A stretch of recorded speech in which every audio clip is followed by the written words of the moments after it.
I tell you what, as a principal, you want your school to have a sense of appreciation. And, as I mentioned to the kids, today's lesson far exceeds reading, writing, and arithmetic. I mean, those are important. But Larry, what you were able to capture and what you were able to present to our kids, today's lesson happened inside this theater. And I can guarantee you, from the bottom of my heart, I'm grateful and that you've changed some lives today through today's presentation. You talk to students and staff, and just the atmosphere that was created. We talk about 21st century skills, and this is a skill that we want all kids to be able to do, and that skill is just to have a heart of gratitude and to go out and make a difference in this world. And today you've accomplished that, and I'm grateful. Thank you so much.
We need to stand, we need to live, we need to honor, and we need to respect. And really that's the bottom line of today. So thank you for your time. Thank you for honoring Brian. Thank you for doing your work. It is so important for all of those who need to move forward. They can't unless they have a voice. And thank you for giving them a voice.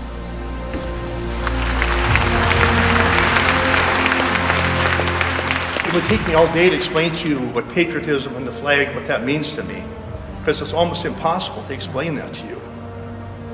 I know we've talked about having rules and regulations on how to treat the flag. And people say, well, the flag is a piece of material. It is a piece of material.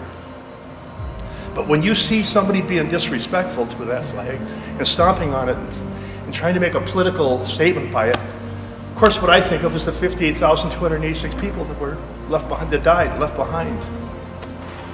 And that has an impact on your life forever. You see the sight, you see the sound, but the biggest thing is all these gentlemen here will remind you and tell you, it's the smell you'll never forget.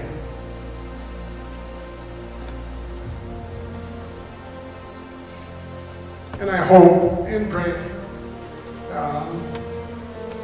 that none of you have to smell that smell or be in that area. And I have a certain amount of guilt about that even today. And I have a lot of guilt about being here.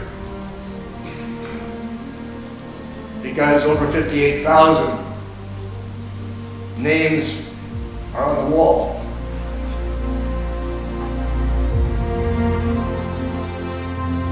One of the things that I've got going on, or that I've had going on, that these three have not, every time I've had the opportunity, every time I've come home, whether it be on R&R or whether it be because my tour is over, those who were disrespected beyond all belief when they came home from their service, they lined the flight line from where I get off the plane to the front door of the airport. There's somebody there making sure that I'm not disrespected. They've taken their hurts and their pain and their being lost and channeled it and turned it into something that makes me proud of what I've done.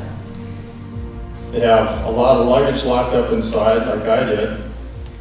And my luggage would probably still be locked up if I would have never read the article in the paper saying this guy's looking to interview Iraqi veterans. So I can't thank Larry enough for opening that up. And what that did is I walked out there that day, I said, you know, I really got to talk to somebody. I didn't talk to my wife, I didn't talk to my buddies, I didn't talk to anybody about all the stuff we did and saw over there.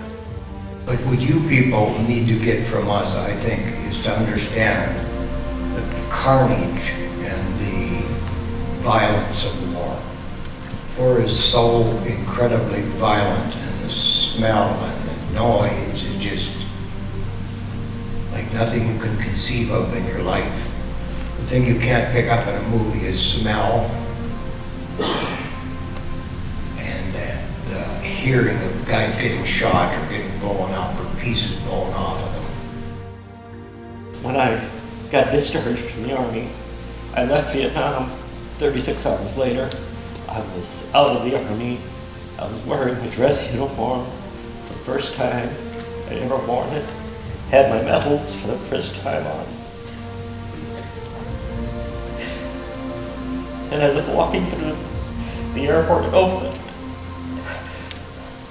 some hippie chick spit on me, called me baby killer.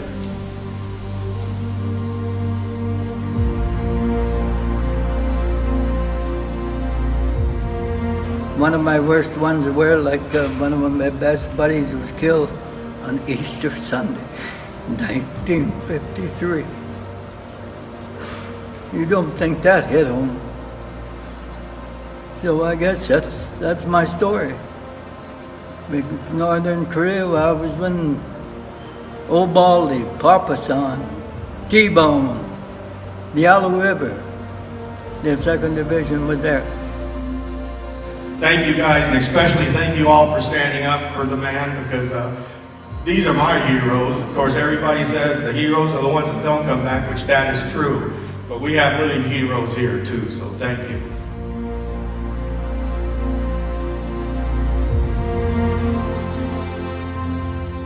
Hugging them was like hugging my dad who never came back.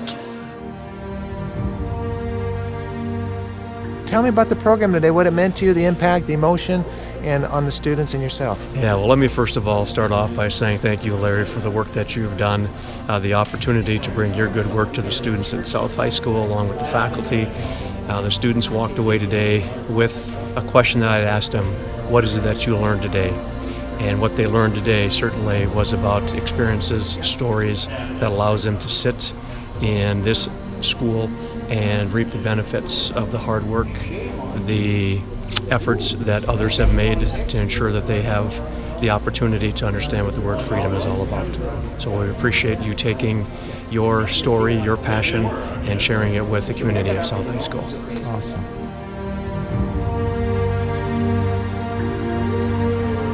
Well, I think first of all, the opportunity for our kids to hear from vets just makes a difference in their lives. I'm just really touched by the impact that's had on our students. It's been just a great morning here, and we appreciate JD who brought you to our school and to make an impact on our kids today.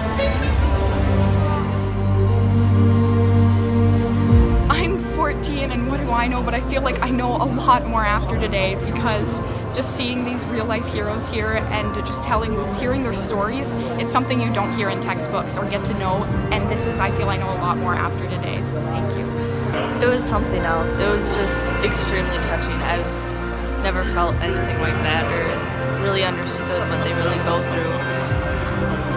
It just really touched me in a special way. My grandpa served in World War II and he doesn't like to talk about it, and this was helping me understand better, and I'm really grateful for having people talk to me. I just want to say thank you for everything that you do. I have watched your documentaries with my family, who is filled with veterans, and it means a lot to my family, the work that you're doing in the veterans and everything that they've lost and they've gained. It's really important to showcase that.